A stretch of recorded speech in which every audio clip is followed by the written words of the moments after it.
Hello everyone, how's everyone doing? Welcome to my YouTube channel. It's your girl Enuma, your certified abundant life coach, and I'm here again with yet another video. So yes, today we are going to be discussing on boundaries. Yes, this is one of my favorite topics. So yeah, what is boundary? Boundaries, according to an article from Psychology Today, is the limits we set with other people, which indicates what we find acceptable or unacceptable in their behavior towards us. Boundaries are very important if you want to have peace of mind and healthy relationship with others.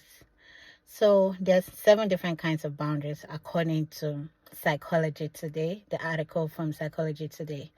Number 1, we have physical boundaries. We have mental or emotional boundaries. We have spiritual boundaries. We have sexual boundaries. We have financial boundaries.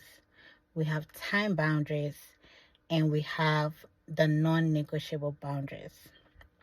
So in this video, I'm not going to be going in depth on the types of boundaries, but I'm going to focus more on how we can know that we have poor boundaries, and what are some ways that we can set and keep those boundaries.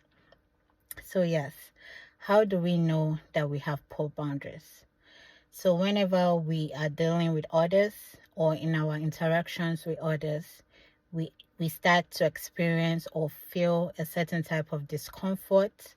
We feel anger, we feel frustrated, or we feel resentful towards them. That indicates, or that shows or tells us that the other person is crossing a boundary for us. So yes, in this video I'm going to discuss on 4 ways we can set and maintain boundaries with others. The number 1 way would be to know and define your boundaries.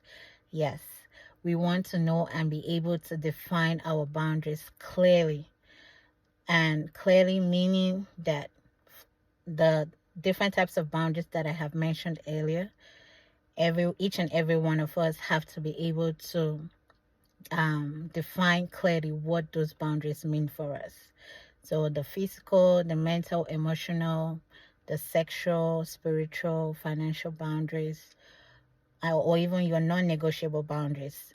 You have to know as an individual what those boundaries actually mean for you. So yes, when you have clearly defined what those boundaries are, they're very personal to who you are, and they vary from from person to person. So you as an individual need to know what they mean for you and be able to communicate that clearly with others. The second way you can be able to set the boundary is by being assertive, which is communication. The other person wouldn't know that they're crossing your boundary if you don't let them know that they are. And you don't have to be mean or rude about it. You can be very polite about it and tell the other person what it is that they're doing and how they're affecting you or how they are pushing your boundaries. And yes, after you have communicated that with the other person, you want to keep practicing. Practice, practice, practice. Practice creates progress. So yes, it's not a one-time thing. You tell someone they crossed your boundary. I'll give you an example. Like when I'm at work and I'm doing I'm carrying out my own responsibilities, a coworker can come to meet me and say, "Oh, can you do this for me? Can you help me? I'm this," and I can be swamped with my own responsibilities and duties, and I might not be able to do that. So it's left for me to communicate that clearly with my coworker by telling them that I won't be able to do that. And if I eventually finish my job and I have the time to help them, then I can. You don't have to be rude about it. Like I said, you can say it politely and nicely to the other person. And it's not, like I said, it's not a one-time deal. It's something that you have to keep reinforcing.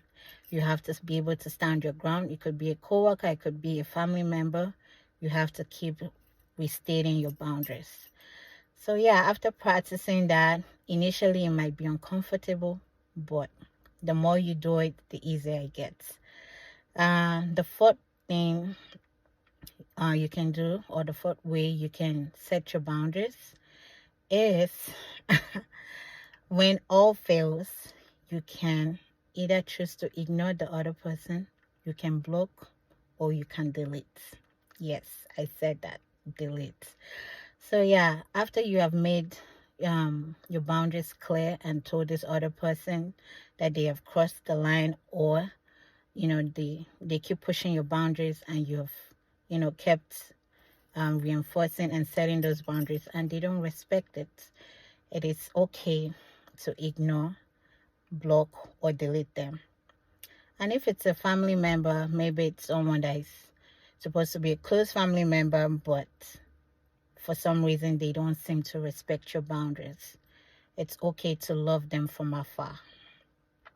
I said that. Yes, it's okay to love them from afar. No one has the right or authority to steal your peace and your joy. Only you have the power to do so.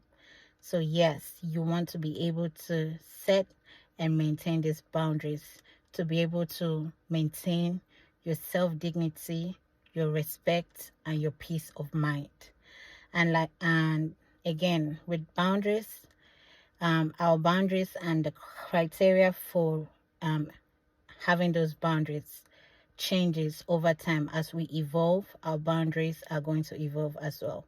So it's okay for you to keep readjusting and making the necessary changes where you need to. So yes, again, boundaries are very important in our lives, and they help us to live and maintain a healthy relationship with others. Remember to know what your boundaries are, be able to be assertive and set them firmly, standing your ground. And when all fails, remember, it's okay to block, delete, or just ignore them. So yeah, thank you for joining me in my video today. I hope you enjoyed it and you took something out from it. I hope to see you in my next video. Stay tuned and have a great day. Bye-bye.